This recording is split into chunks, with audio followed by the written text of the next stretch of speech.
As the George Floyd protests spread across the United States, U.S. President Donald Trump has now threatened military action to curb the violent protests raging across the nation as of now. Now, before we tell you more, listen in. If a city or state refuses to take the actions that are necessary to defend the life and property of their residents, then I will deploy the United States military and quickly solve the problem for them.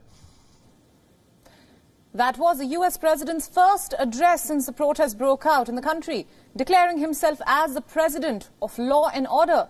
Trump used it to threaten military action in states which refused to take any action against the protesters. But the president did not just stop at that.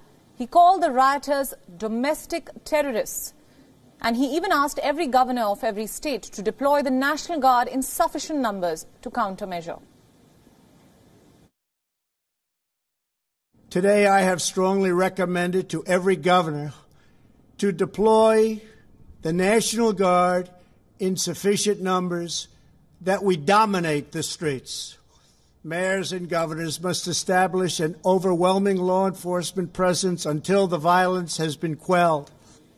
But this is not the first time that Trump asked governors to take strict action. In a heated phone call that was leaked, the president asked governors to dominate, bashing what he called a weak response to the protests in the state.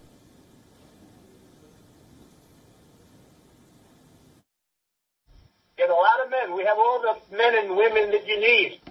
But people aren't calling them up. You have to dominate. If you don't dominate, you're wasting your time. They're going to run over you. You're going to look like a bunch of jerks.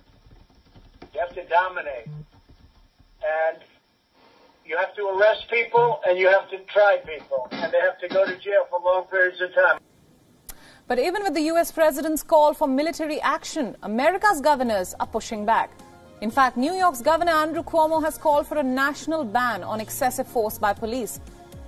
Illinois Governor J.B. Pritzker also accused the U.S. president of making the situation worse.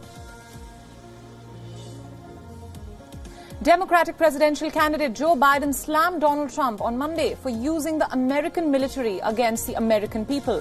And in a tweet, Biden even accused Trump of tear-gassing peaceful protesters for a photo opportunity.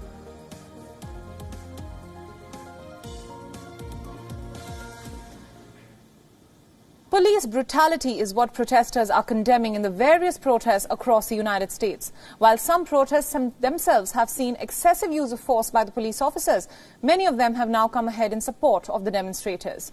Police officers were seen taking the knee in front of protesters in Washington, D.C. The officials joined the protesters as they stood outside Trump International Hotel.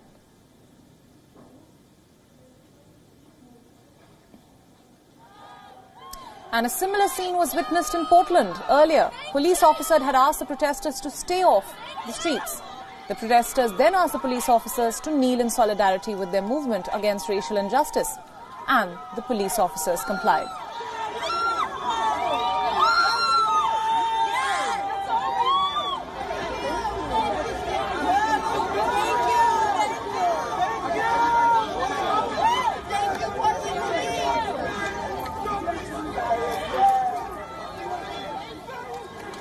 This move was met with cheers and praise of gratitude from the demonstrators in Oregon's largest city.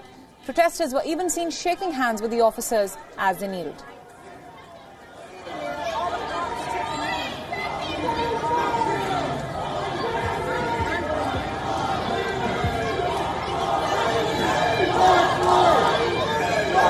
This is what it's all about.